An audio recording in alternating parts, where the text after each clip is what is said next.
Attachment theory was first used as a term to describe the bond between mother and infant in human beings, and since then it's been extended to provide some insights into the bond between two people in general who are close, and then further between people and companion animals.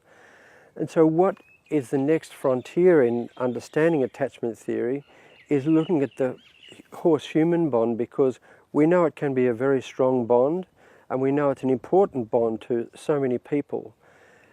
The basis of attachment theory, we should all recognise, is touch, because it's so vital to social animals.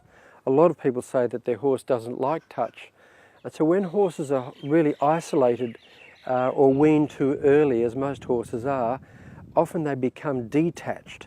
And so even if they don't like touch, we should actually train them to like it. And one way of doing this is to keep on scratching until the horse starts to move his lips. If we had a heart rate monitor on the horse, we would see that that would coincide also with his lowering of heart rate, because one of the research, in fact much of the research nowadays that's been completed about attachment theory shows that when we scratch horses at the base of the withers, and when they scratch each other there too, there's a heart rate lowering of around about 10 beats per minute. So when we train horses to do this by continually scratching until they move their lips, we can then train them to not only be more comfortable in our presence, but also use it as a positive reinforcement. And it's a vital positive reinforcement. As Bowlby and Ainsworth showed in 1969 when they wrote their famous papers on attachment theory, touch is more important than food. Food is important, of course, for our sustenance, but touch provides the basis of security.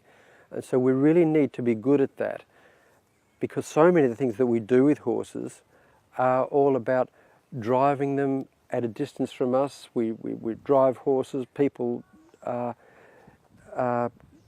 put horses in sulkies and carts, some people throw horses, people lunge horses.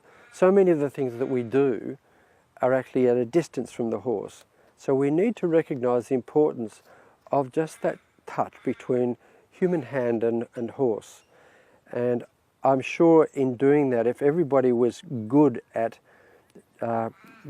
reinvigorating this attachment in the horse and scratching at the base of the withers as a positive reinforcement, and also adding, rather like in clicker training, a term like good boy just before we scratch, then the word good boy and the voice praise can have extra meaning. And it doesn't have to be good boy, good girl, it could be anything, it could be a noise. But whatever we do, we need to pair it absolutely consistently with the scratching so that we can use it as not only as a positive reinforcement, but also as a way of relaxing the horse and increasing the bond between us and our horses.